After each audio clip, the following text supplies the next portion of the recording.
आज मैं आप लोगों को बताने वाली हूँ कि मनुष्य की मृत्यु अकाल मृत्यु क्यों हो जाती है, किन कारणों से होती है अकाल मृत्यु। अगर ऐसी कोई भी कारण है जिससे मनुष्य की अकाल मृत्यु होती है तो वो क्या क्या कारण है, आज की इस वीडियो में हम आपको बताएंगे। तो वीडियो को अंत तक जरूर देखें और पसंद आए वीडियो तो लाइक शेयर जरूर करें। दोस्तों, गरुड़ पुराण हिंदू धर्म के 18 महापुराणों में एक धार्मिक ग्रंथ है। इसे वैष्णव संप्रदाय से संबंधित महापुराण भी कहा गया है। इस ग्रंथ को मृत्यु के बाद सद्गति प्रदान करने वाला माना जाता है। गरुड़ पुराण ग्रंथ में भगवान विष्णु और पक्षी राजगुरु के बीच हुई बातचीत में जीवन, मृत्यु, स्वर्ग, नरक और मृत्यु के बाद आत्मा के बारे में विस्तार पूर्वक बताया गया है। दोस्तों, गरुड़ पुराण में बताया गया है कि मृत्यु काल यानी जब मृत्यु का समय निकट आता है तब जीवन आत्मा से प्राण और देह का वियोग होता है। इसमें बताया गया है कि हर एक मनुष्य के जन्म और मृत्यु का समय निश्चित होता है, जिसे पूरा करने के बाद वह मोक्ष को प्राप्त करता है। लेकिन प्रश्न यह है कि यदि किसी की अकाल मृत्यु हो जाती है तो ऐसे में उस जीवात्मा का क्या होता है, जानते हैं गरुड़ पुराण के अनुसार क्या है। दोस्तों, अकाल मृत्यु और इसकी क्या सजा होती है, तो चलिए बताते हैं। गरुड़ पुराण के अनुसार किसी व्यक्ति के जीवन के 7 चक्र निश्चित होते हैं। इस चक्र को पूरा कर जिस व्यक्ति की मृत्यु होती है वो मोक्ष को प्राप्त करता है, और जो इस चक्र को पूरा नहीं करता है वो अकाल मृत्यु को प्राप्त होता है। ऐसे लोगों की जीवनात्मा को कई तरह के कष्ट भोगने पड़ते हैं। दोस्तों, अकाल मृत्यु से मिलने वाले दंड से पहले ये जानना जरूरी है। दोस्तों, जैसा कि हम सभी जानते हैं कि गरुड़ पुराण में मनुष्य के जन्म और मृत्यु का रहस्य बताया गया है। गरुड़ पुराण में बताया गया है कि मृत्यु ही काल यानी समय है, और जब मृत्यु का समय निकट आता है तब जीव आत्मा से प्राण और देह का वियोग हो जाता है। हर एक मनुष्य के जन्म और मृत्यु का समय निश्चित होता है, जिसे पूरा करने के बाद ही मनुष्य को मोक्ष की प्राप्ति होती है।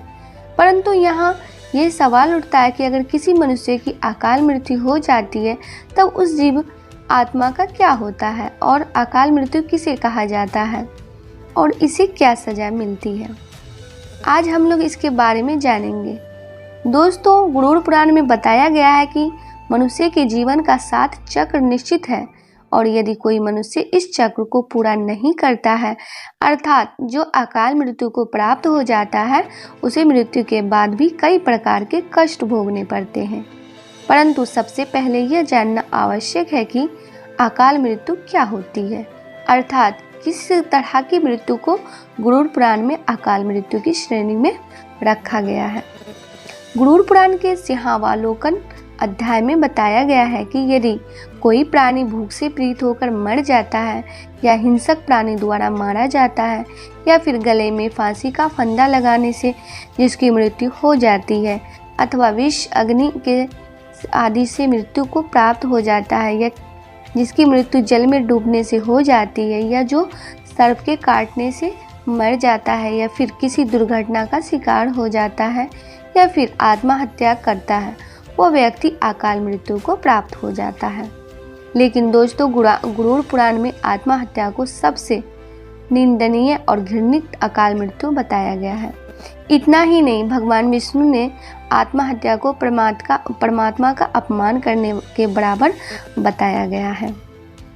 साथ ही गरुड़ पुराण में भगवान विष्णु ने बताया गया है कि जिस प्राणी की मृत्यु प्राकृतिक रूप से होती है वो मनुष्य 3 दशक, 13 अथवा 40 दिन के अंदर दूसरा शरीर धारण कर लेता है। किंतु जो व्यक्ति आत्महत्या जैसे घृणित अपराध करता है, उस प्राणी की आत्मा पृथ्वी लोक पर तब तक भटकते रहते हैं जब तक उसका समय काल परमात्मा द्वारा तय किया निश्चित समय पूर्ण न हो। ऐसी जीव आत्मा को न तो स्वर्गलोक की प्राप्ति होती है और न ही नरकलोक की। जीव आत्मा के इस अवस्था को अगणित कहा जाता है। इसलिए गरुड़ पुराण में बताया गया है कि आत्महत्या करने वाले आत्मा अकाल मृत्यु को प्राप्त होने वाले सभी आत्माओं में से शेष सबसे कष्टदायक अवस्था में पहुंच जाते हैं। अकाल मृत्यु को प्राप्त करने वाली आत्मा अपनी तमाम इच्छाओं जैसे भूख, प्यास, सुख, राग, क्रोध, दोष, लोभ, वासना आदि की पूर्ति के लिए अंधकार में तब तक भटकते रहता है जब तक कि उसका परमात्मा द्वारा निर्धारित जीवन चक्र पूरा नहीं हो जाता है। दोस्तों, अब यहाँ यह सवाल उठता है कि किसी भी प्राणी की अकाल मृत्यु क्यों होती है। तो मैं आपको ये भी बता दूं कि इस सवाल का भी वर्णन गरुड़ पुराण में किया गया है।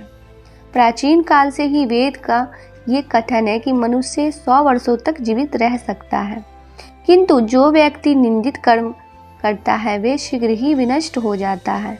जो वेदों का ज्ञान न होने के कारण वंश परंपरा सदाचार का पालन नहीं करता है, जो आलस्य कर्म का परित्याग कर देता है, जो सदैव अधर्म कर्म का सम्मान देता है, जो पराशास्त्री में अनुरक्त रहता है, इसी प्रकार के अन्य महादोषों से मनुष्य की आयु क्षीण हो जाती है।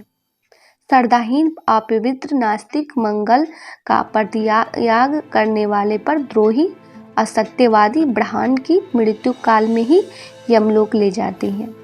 जो अपने कर्मों का परित्याग तथा जितने मुख्य आचरण हैं उनका परित्याग करता है और दूसरे के कर्म में नियंत्रित रहता है, वो निश्चित ही अकाल मृत्यु को प्राप्त करता है। और जो शुद्र दिव्य सेवा की बिना अन्य कर्म करता है वो निश्चित ही समय से पहले यमलोक जाता है।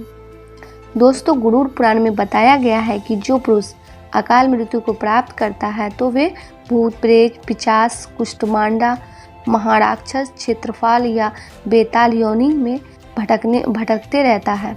जब कोई स्त्री अकाल मृत्यु को प्राप्त करती है तो वो भी इसी तरह की योनि में भटकती रहती है, लेकिन उसे अलग अलग नामों से जाना जाता है। जैसे कि कोई नवयुवती स्त्री अकाल मृत्यु को प्राप्त होती है तो वो चुड़ैल बन जाती है। वही जब किसी कुमारी कन्या की अकाल मृत्यु हो जाती है तो उसे देवी योनि में भटकना पड़ता है।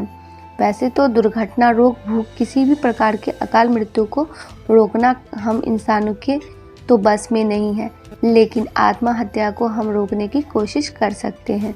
जब भी आपके मन में आत्महत्या करने का ख्याल आए तब आप उससे जुड़े परिणामों को अवश्य जान लें, क्योंकि अक्सर लोग यही सोचकर आत्महत्या जैसे कदम उठाते हैं कि उन्हें सभी कष्टों से मुक्ति मिल जाएगी, लेकिन अज्ञानता के कारण वो नहीं जानते कि मृत्यु के बाद भी वर्तमान में हो रहे कष्टों से ज़्यादा ही कष्ट भोगना पड़ेगा। कुछ लोग स्वयं आत्महत्या कर अकाल मृत्यु को प्राप्त होते हैं, तो वहीं कुछ दुर्घटना आदि का शिकार हो जाते हैं। इसे लेकर प्राचीन वेद पुराण में बताया गया है कि व्यक्ति 100 वर्ष तक जीवित रह सकता है, लेकिन जो लोग निंदित कर्म करते हैं तो वे शीघ्र ही विनष्ट हो जाते हैं। जीवन में किए गए कई महादोषों के कारण व्यक्ति की आयु क्षीण हो जाती है और वे अकाल मृत्यु को प्राप्त होते हैं। ऐसे लोगों की जीवनात्मा निश्चित समय से पहले यमलोक जाती है।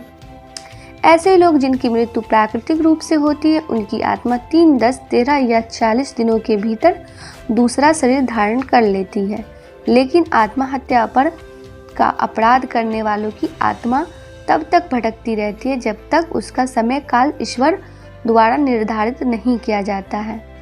ऐसी जीवन आत्मा को ना ही स्वर्ग मिलता है और ना ही नरक।